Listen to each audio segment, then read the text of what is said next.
Hello guys, यहाँहरू सबैलाई चाहिँ मेरो न्यू भ्लगमा चाहिँ नि स्वागत गरेँ मैले। आज चाहिँ म अलिकति फरक ठाउँमा पुगेको छु। काठमाडौँबाट यो लगभग 12-15 किलोमिटर जतिको डिस्टेन्समा पर्छ। यहाँको यो रमणीय दृश्य हेर्दाखेरि मलाई यो दृश्यले चाहिँ तानेर लिएर आइरहेको छ। हेर्नुहोस् यहाँ कति राम्रो ग्राउन्ड रहेछ है, यति ठुलो चाहिँ प्ले ग्राउन्ड रहेछ। यहाँनिर चाहिँ बच्चाहरूलाई चाहिँ नि मजाले फ्रीमा बिहान बेलुका चाहिँ नि फुटबलको एक्सर्साइज गर्नको लागि चाहिँ नि एकदमै राम्रो ठाउँ रहेछ यो ग्राउन्ड। आज चाहिँ म विशेष आफ्नै कामले गर्दाखेरि यहाँ आउनको लागि सफल भएँ। मलाई यस्तो दृश्यहरू एकदमै मनपर्छ।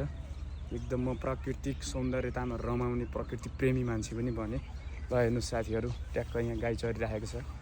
यहाँको चाहिँ इन्भाइरोमेन्ट एकदम पिस छ, हावापानी एकदमै राम्रो छ, सुन्दर रमणीय शान्त ठाउँ होइन। यस्तो ठाउँ त सायद मलाई मात्र होइन, यहाँहरूलाई पनि मनपर्छ होला।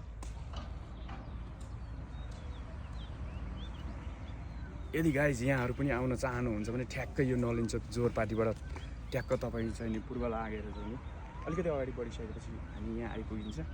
ल यहाँ आउनु होला। यहाँको प्राकृतिक सौन्दर्यताको रमाइलोमा आनन्दसित शान्त पिस इन्भाइरोमेन्टमा माइन्ड फ्रेस गरेर जानु होला। यहाँ आउँदाखेरि छुट्टै फिलिङ हुन्छ गाइज, छुट्टै फिलिङ हुन्छ। म त एकदम ह्याप्पी छु today. I am very happy.